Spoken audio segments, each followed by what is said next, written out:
First of all, the Rasha says he's excluded. It says excluded from the community. Why? Because he said, "What is this service for you?" Implying that he's not part of the group. But the wise son says, "What are these various mitzvos that Hashem, our God, has commanded you?" He also says you. So why don't we throw a brick at the Rasha, and we're very happy with the wise son? The simple answer is because although the wise son says, commanded you, he mentions Hashem Elokeinu, Hashem, our God, has commanded you. You can't accuse him of excluding himself from the community when he speaks of our God. Okay, so he's included in the community. But why does he say you? Why doesn't he say what Hashem, our God, has commanded us? Simple answer to that is because he's a katan. He's underage. So he can't say commanded him. He wasn't commanded. Children are not commanded. So that's how you understand that in the case of the Rasha, he's really excluded himself from the community, and the wise son has not excluded himself from the community. Now, the introduction to the four sons was the short paragraph, blessed is Ha-Makom, which is a name for God.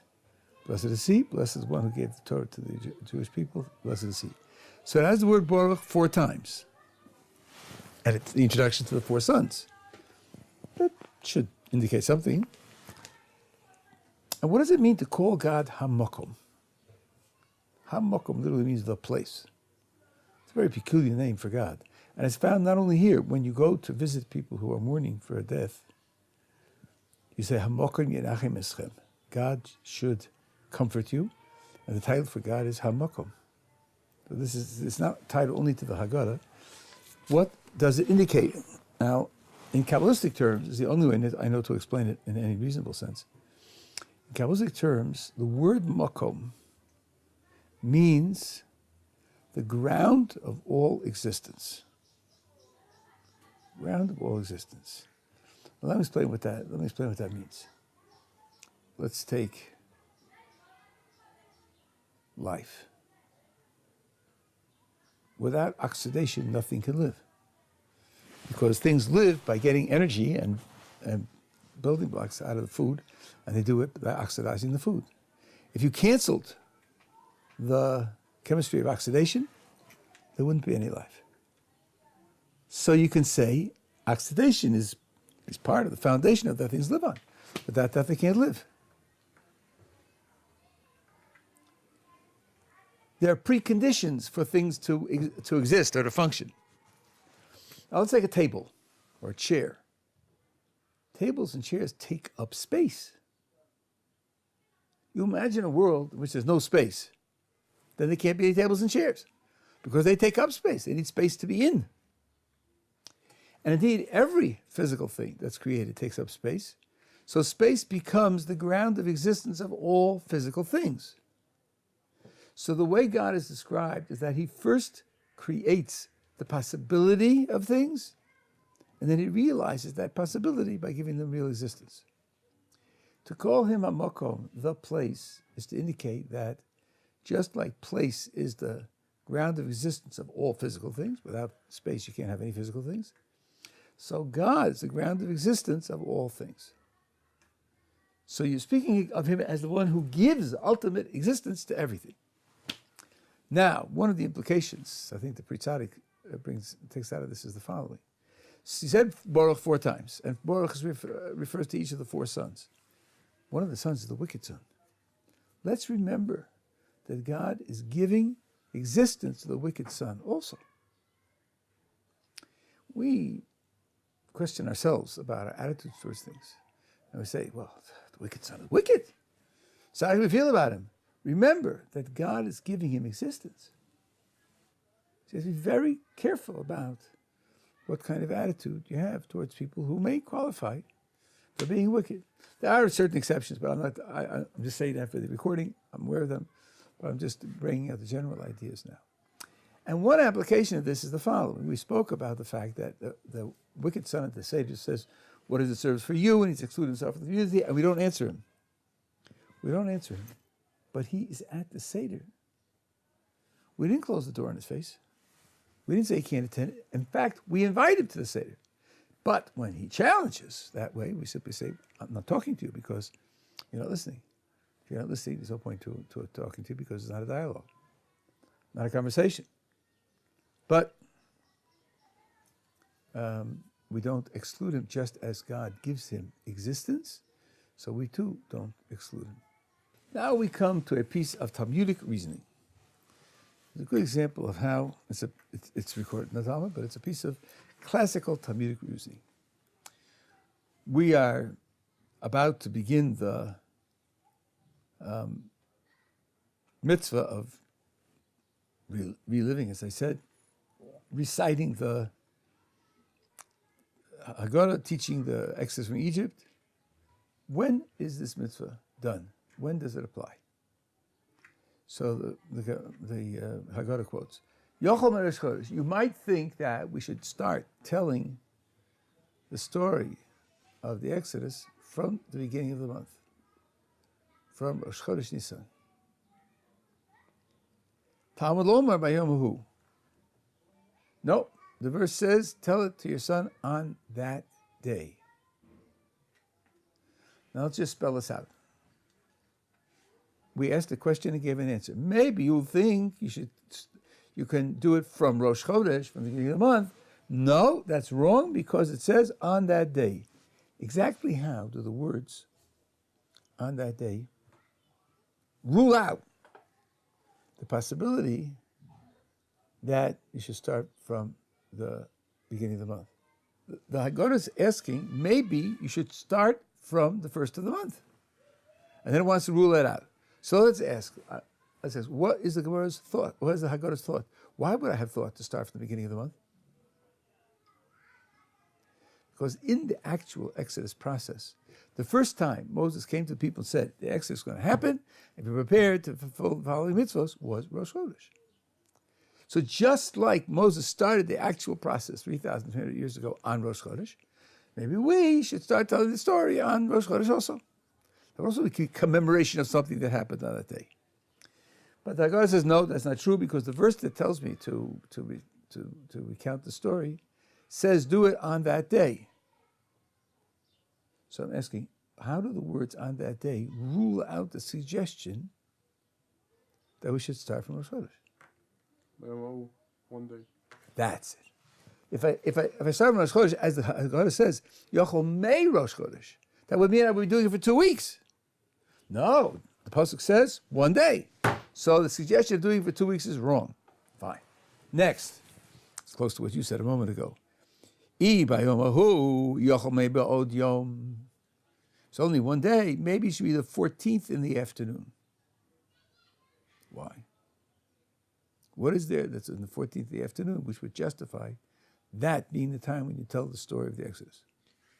Shechting of the kebbes and all that. Biduk. You're offering the Paschal sacrifice, which obviously was a part of the Exodus process, and in legal terms, all of the Passover celebration, the offering of the Paschal sacrifice, if you omit it, has a penalty of koros, not the rest. Something sort of counterintuitive. If someone says when they're offering the sacrifice, I'm not participating, then he gets the terrible punishment of koros. Suppose he participates, but at the end he says, I'm not eating, that doesn't carry koros. That's not as bad. It's not as bad as not participating in the Paschal sacrifice. So, Paschal sacrifice, so terribly important, maybe I should recite the Exodus from Egypt then. No, it says, Ba'avur zeh. The verse that describes what I do on that night, it says, Ba'avur zeh, so Hashem li b'seitzi Mitzrayim. For the sake of this, Hashem did for me when I left Egypt. Now, the word this is a demonstrative. You can only say this when there's something to point to. When you say this, it says, now some say, matzah omoro or pesach matzah omoro lefenecha. You have to have the matzah, the morah, and maybe the pesach also, sitting in front of you on the table, so you can say for the sake of this and point. And that's at night.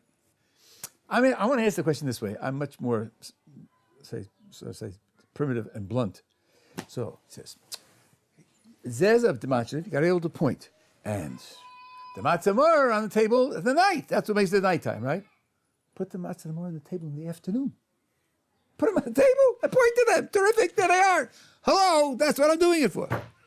Why not put it in the afternoon? How is the Haggadah proving it has to be at night by saying they have to be on the table?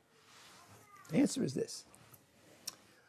When I point to the matzah and I say, for the sake of this, Hashem took me out of Egypt, what do I mean?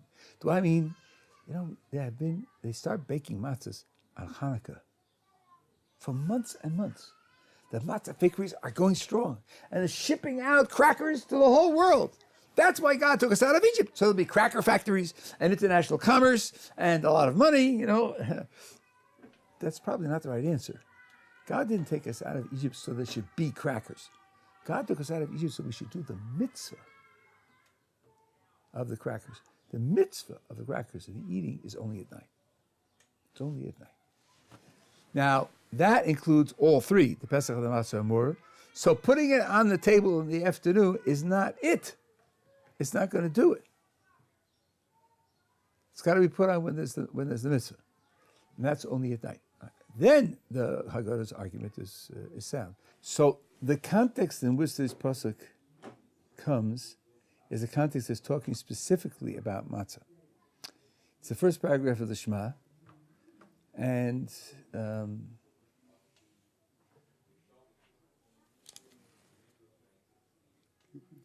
second. Yeah. It says, remember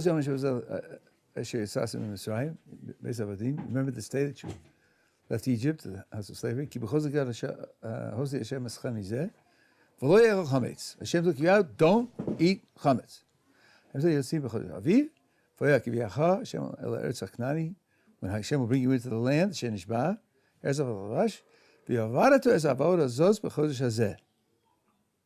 okay, I have to do this service in this month. Shivas yomim tocham atzos. 7 days you should eat matzah. Vayom hashvi'i chag l'Hashem. 7th day is a chag. Matzos lo yechel. Shivas yomim. Matzah. Try it again. I am exhausted. Matzos yechel. Shivas yomim. Matzah should be eaten for 7 days. Chametz. You shouldn't have any chametz appear. Seor or seor b'chol gulecha in all of your boundaries. But then you should tell your son that day, for the sake of this, Hashem did for me from Mitzrayim. So, from back on the matzahs. From the matzah. The Korban Pesach isn't there at all. Right. Now you don't begin to understand. Okay, we'll leave that aside.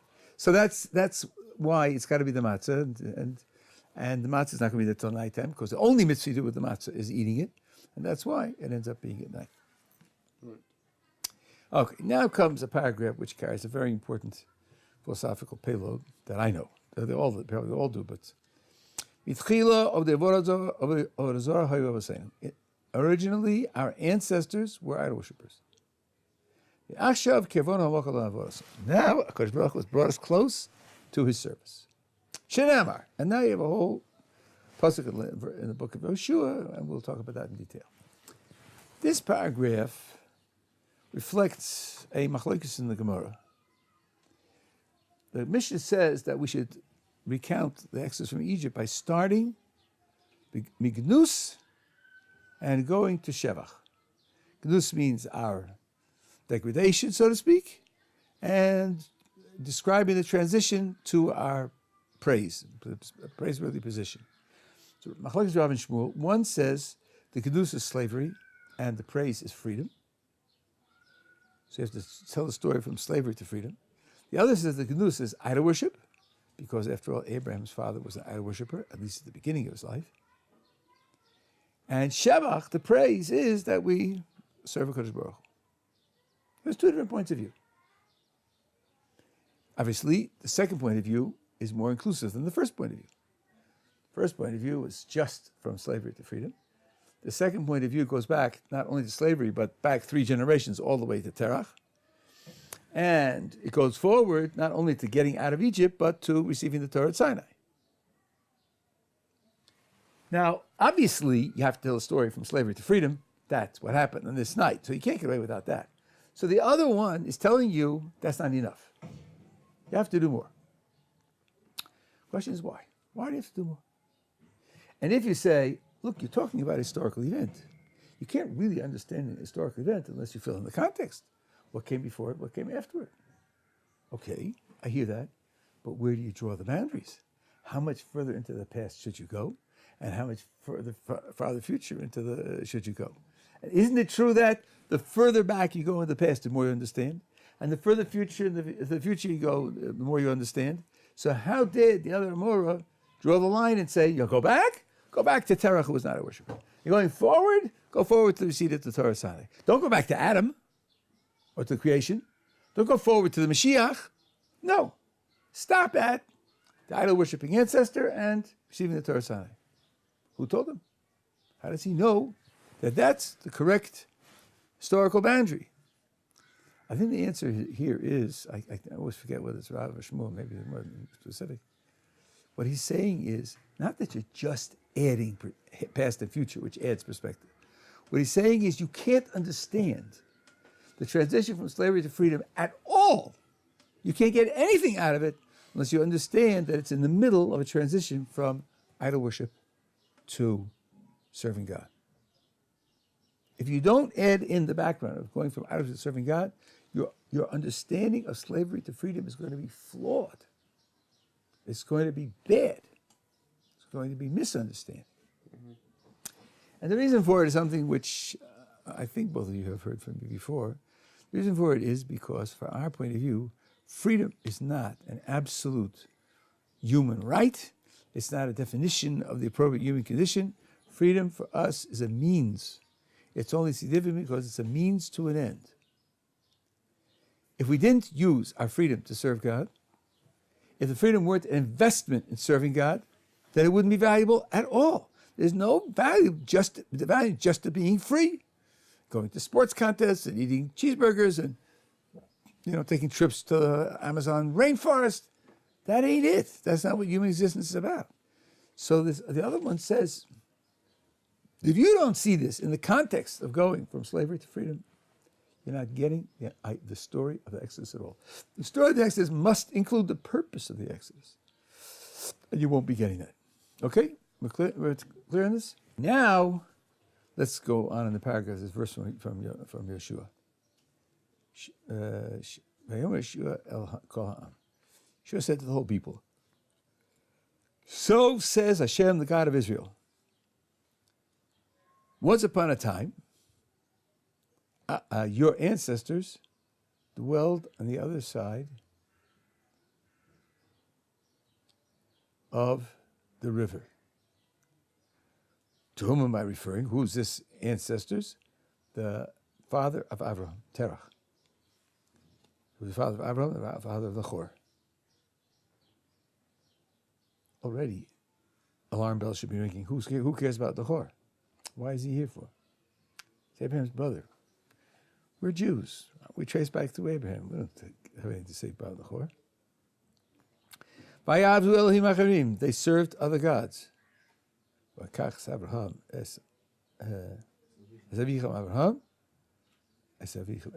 thank you.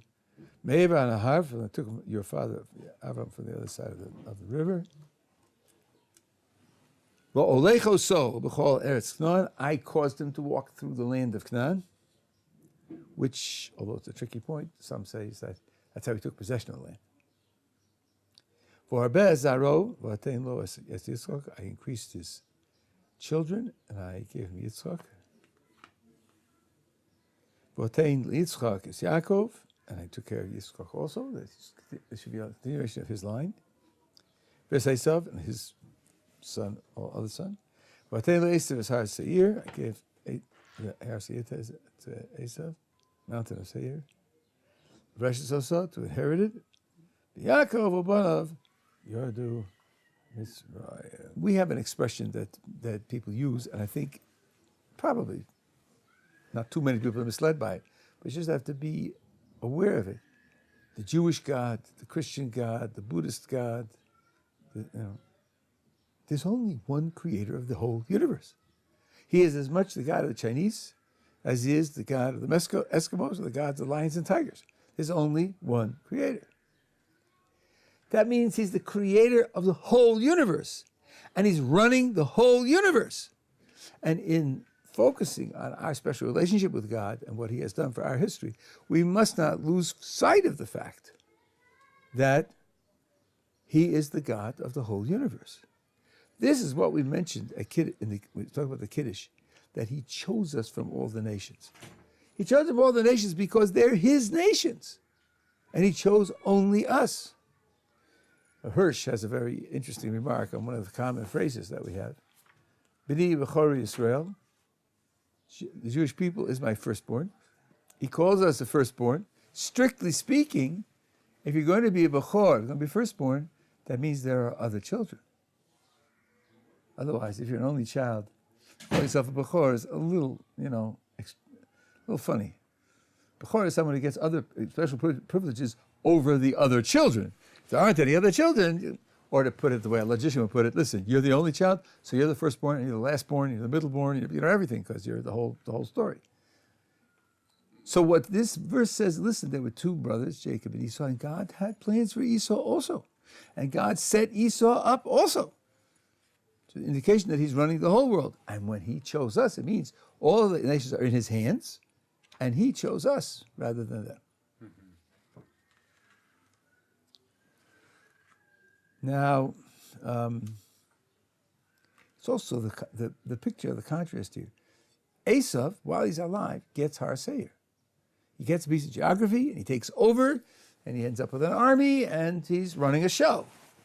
And Jacob and his people go down to Egypt, where they are strangers, aliens, and although they are highly respected and honored aliens for about 120 years, Right.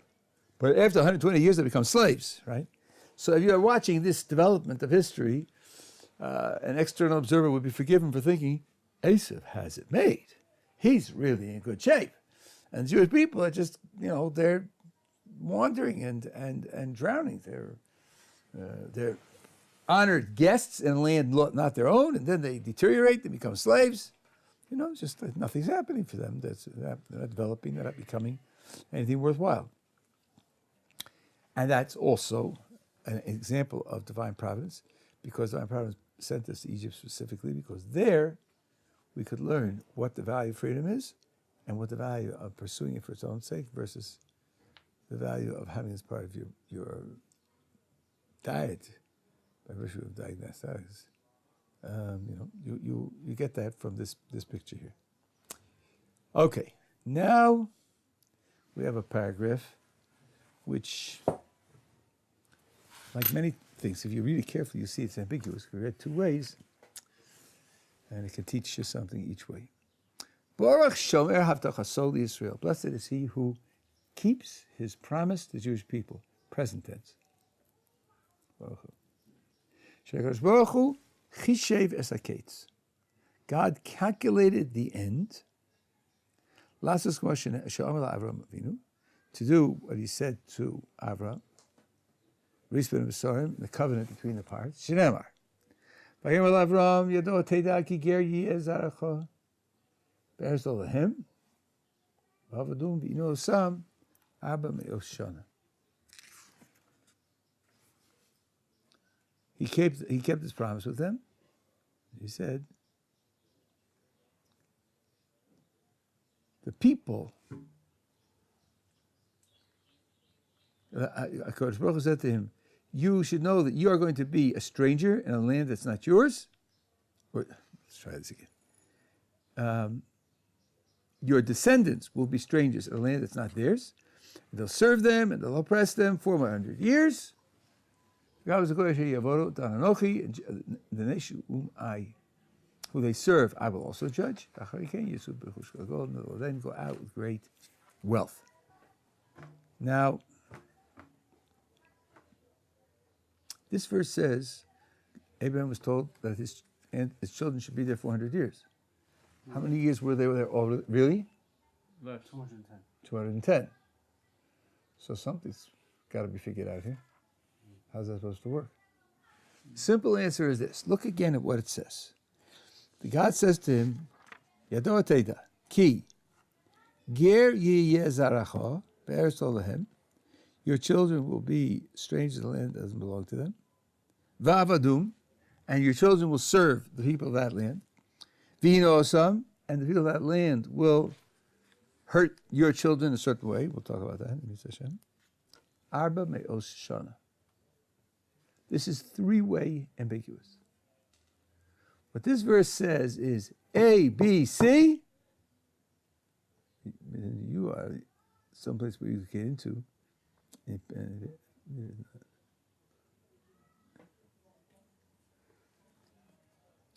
So, there's an ambiguity here. It says A, B, C, 400 years. You could read that three different ways. You could read it like this. A, B, and C are going to take 400 years. You could read it that way. You could also read it A, B, and then C will be 400. Good. You could also read A is going to happen, B is going to happen, comma, and C for 400 years. A and B have to be connected, though. No. Is it Be'eretz Olahem? No, not at all. You could be, how were the Jews in Egypt for the first 120 years? They were in a land that didn't belong to them. They were honored guests, nobility, close to the king. No, it's Ger Yiyeh Zaracha Be'eretz Olahem. Yes. So That's one. That's one. That's A. So That's A. then Vavadim is B, Right? The Inu Osam is C. and Arba Me'oshana is D. That's it. That's There isn't a D. Oh, I thought you said there's. Oh, No. There's ABC, 400 years. Oh, okay. The question is, what does the 400 years go on? Okay. So the three options are, the 400 years could go on C alone. Right. The 400 years could go on B and C. And the 400 years could go A, B, and C. Right. Because Baruch Hu gave a formula which gave him a way out. And it will depend upon how the events develop. As it was, because Baruch Hu chose the understanding which made it minimum. A, B, and C for 400 years.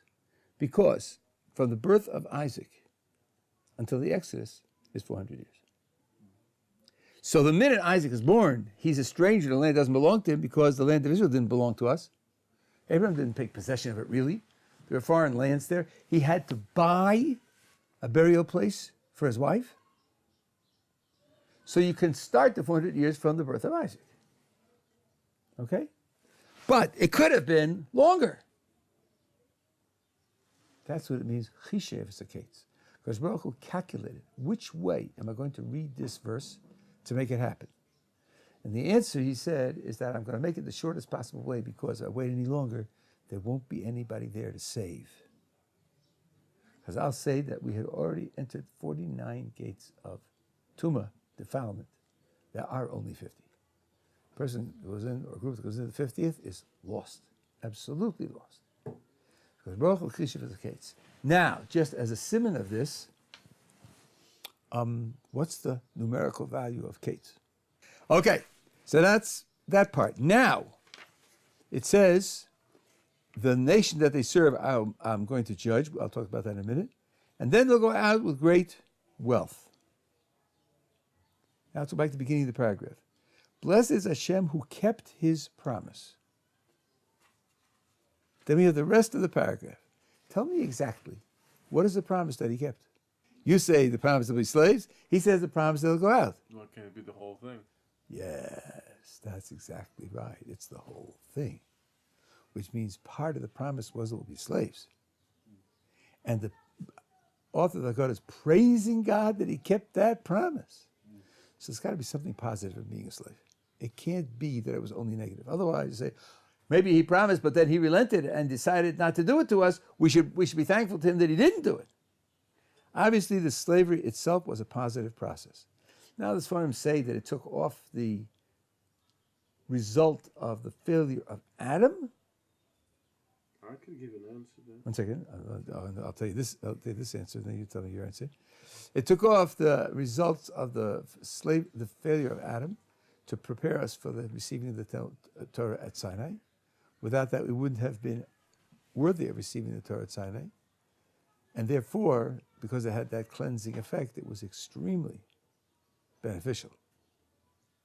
And therefore, we are praising God for having kept the whole of the promise. We'll see this repeat. There's another paragraph which has the same structure and the same idea. Will come up again, but that's a very important part. Now, I'm going to end with the remark at the end of the pasuk. God says, "Yavoru donanochi." Also, the nation whom they serve, I will judge. Now, here you have to be careful. The word in English, "judge," is a neutral word. You can judge somebody's performance and say you did a great job and reward him, or you can judge him and say you've committed crimes and punish him. In the Tanakh, and certainly in the Torah Sheba'al Peh, especially the Kabbalistic literature, Dan is always negative. It's always negative. So the question is, if HaKadosh Baruch Hu set this up to happen this way, why then would he punish the people who do it? Ramban says two answers. First of all, this says that you'll be slaves and you'll work hard. It doesn't say that your newborn male children will be drowned in the river. That's not part of the plan. So since the Egyptians went beyond the plan, they can be judged for that. If they had said, okay, God wants this done, and we're doing it because God wants so, that might have been a tiny. But they did it for their own selfish purposes. And it just so happens that it's something that God wanted to happen. You know, if A wants to kill B, and he catches B in a certain situation and shoots a bullet at him and kills him, and it'll turn out that B at that moment was facing a firing squad, and the government was going to execute him for a crime, and the firing squad had fired their bullets at the same time. It's just that A's bullet got there a little earlier and knocked him down, right? But otherwise he would have died, in the same way at the same time. That doesn't excuse A for murder. So the fact that God wants the outcome doesn't mean that you necessarily are the person who should be doing it, unless you're appointed to do it. Here, they did it for their own selfish purposes, and therefore they could be punished for what they're doing. Those are the two of the ways in which they handle this. This is what stood for our ancestors and for us. Not only one stood against us to destroy us. In every generation they rise up against us to stand against us. HaKadosh Baruch Hu saved us from their hand. What is it that has stood for us? It is this which has stood for us. For us. Not just one stood up to destroy us. So there are two ways to read it. It's an ambiguity, like the 400 years ambiguity. You could read it. This is what stood for us. You know something? We suffered a lot. In every generation, people tried to harm us. But you know what stood for us? HaKadosh Baruch Hu saved us every time. What stood for us was that HaKadosh Baruch Hu saved us every time. Or no. What stood for us was that they all wanted to destroy us, and he saved them. Their wanting to destroy us also stood for us, because their wanting to destroy us prevented us from assimilation. You'll see that Netziv has a whole essay on this, that the attempt to brutally assimilate Jewish populations goes hand in hand with the comfort and ease that they have being in exile. So HaKadosh Baruch Hu preserved us by, number one, causing them to rise up against us to destroy us, and then saving us from their hands. The whole thing is what stood for us throughout the generations. It's the same ambiguity of whether the last part governs the immediately preceding part, or this is the beginning part, governs the end or the whole of the interim.